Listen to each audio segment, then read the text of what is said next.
Hey guys, so I'm gonna do an Enneagram test and then I'm gonna explain how Enneagram is related to MBTI, which is either the four letter, which is either extroversion, sensing or thinking or feeling or perceiving or judging, intuitive, like for example, like ESCP or like for example INFJ. Those are example of MBTI types. There's like altogether they told us that there are 16 personalities. So your Enneagram is related to MBTI. So I'm just gonna do this random Enneagram test on simpler minds.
Me when I'm depressed is 24, and obviously question 23 is like because I've always been an odd one out. I've always had disorders.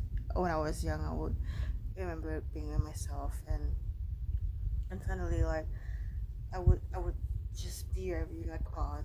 I would write down a lot of weird things. I was basically like psychotic or schizophrenic or around like that kind of thing. Paranoid about people, being scared of people, and I used to talk to myself as if I was in a show. But then I realized that it was what it was, and whatever it is now, I know that at least I have YouTube to talk to. I can talk to the camera, I can talk to my videos, and people watch my videos, and I'm like, I feel just really glad to have people watch me because it's just like I like to just talk to my camera a lot.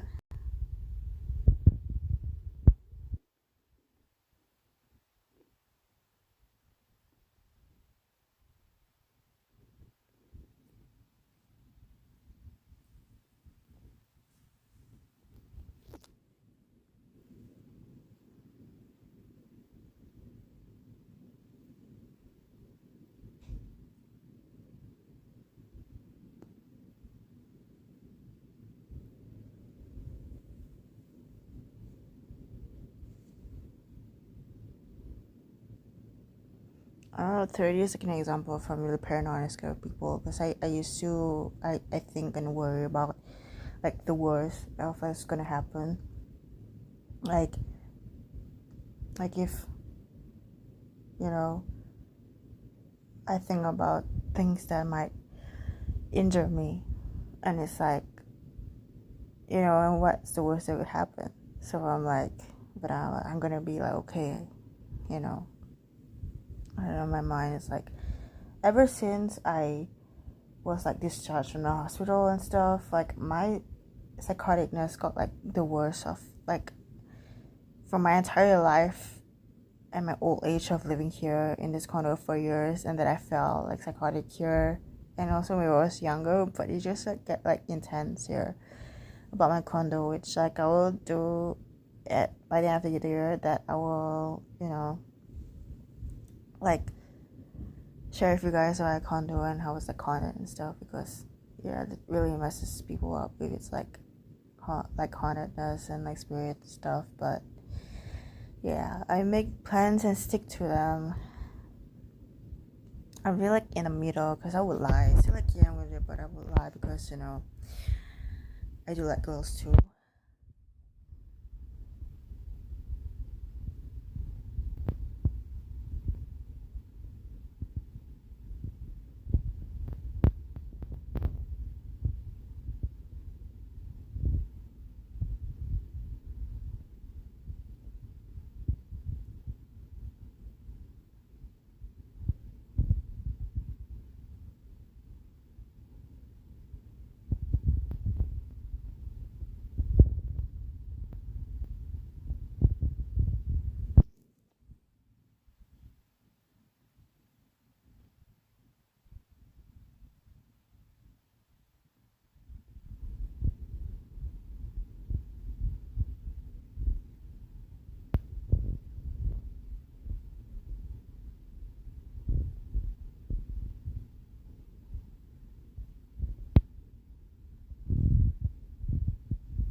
Okay, so it says here that type 6, which is I'm really love it and healthy. I know. So going back to Ennegream and MBTI.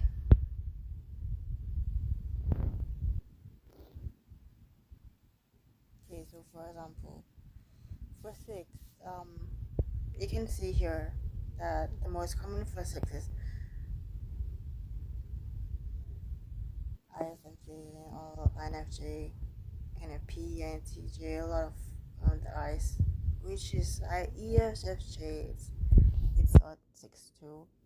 So yeah, basically that's how it is. I'm gonna tell you for sure. For 5, you notice there's a very, very strong sense of introversion. So you will never see an Enneagram 5 as an extrovert. So I wanted to point out. For Enneagram 1, you can see all of those. But I think Enneagram 1 relates to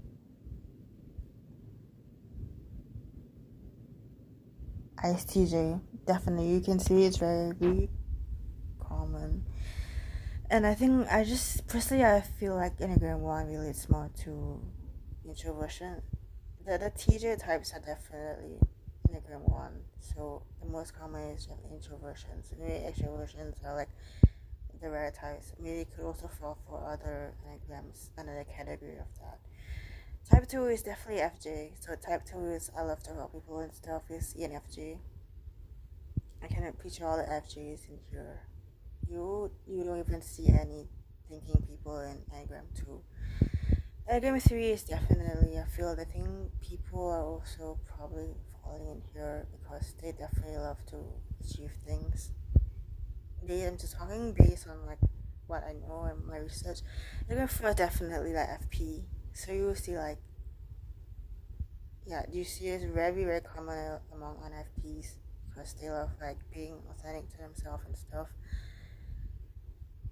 And you don't really see anything people in Enneagram 4. Enneagram 5 definitely, like I said just now, Enneagram 6 is like all the feeling people because like we tend to get like more about safety and stuff. Enneagram 7 definitely, I feel there's a lot of extroversion, there's a lot of extroverts in Enneagram 7. You get to see most commonly ESTP because they're like very relaxed and just want to have fun and stuff like that. Enneagram 8 is definitely more to extroversion, I feel. Maybe the rest are rarely the introverts fall under this, but I already think Enneagram 8 is extroversion, especially the TJ. You can see that it's very common. Enneagram 9 is that it's definitely for introverts. Maybe the only ones that are in Enneagram 9 is definitely ESFJ. Wait, I'm so sorry. ESFP. Like I feel it. They're like there. But I think because with Enneagram, I'm just saying if you get like, for example, like Enneagram 3, you get 3 with 2 or 3 with 4. So you have to like, you can always search up like what is the difference in 3 with 2 and 3 with 4 because in Enneagram you have a wing. So you're not just Enneagram 3 wholly, you have a wing beside you. So that's what I mean by Enneagram and your MBTI wings. So, and then with that, you can always like, you know, just Google and learn more about yourself because you can just see like, you can just type like Enneagram 3 2 and then what it really means, and then you will learn more about yourself.